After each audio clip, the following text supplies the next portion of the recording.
also 5 particular clients that I have worked with in the past, and I just want to see if any of them might be you.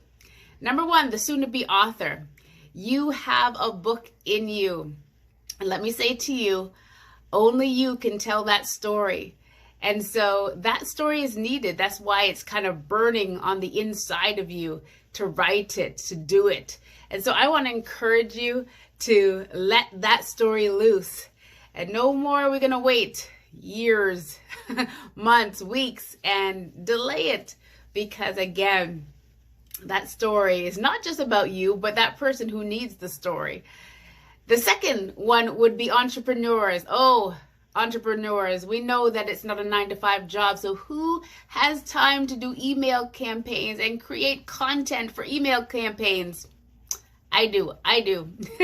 And I would be glad to. And so that is another client that I, yes, many times come alongside. The third would be presenters.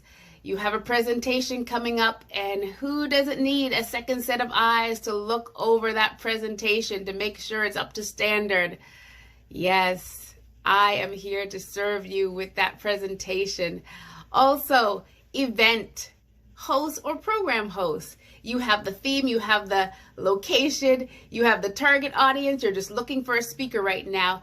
I am a conference speaker, and I would be glad to speak at your next event or for a program that you are hosting. Again, if you have been tracking with me, you know the types of things that I speak to many times has to deal with truth in Canada, and so youth as well.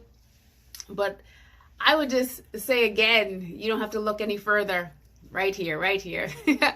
And then finally, students, and particularly English as a second language students. Again, going back to even like the presenters, everyone needs a second set of eyes to help with some of the documents you have to deal with, whether it's forms, whether it's something for your studies.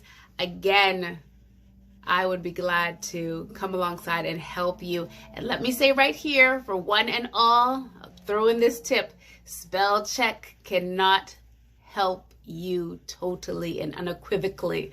Why? Because you could have spelt the word correctly, but used it incorrectly.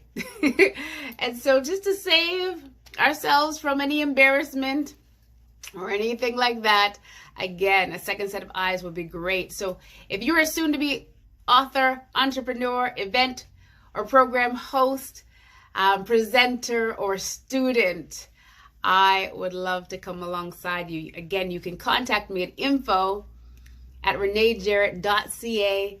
And yes, the business is Expressing You Communications. I look forward to hearing from you and even working with you in the days ahead.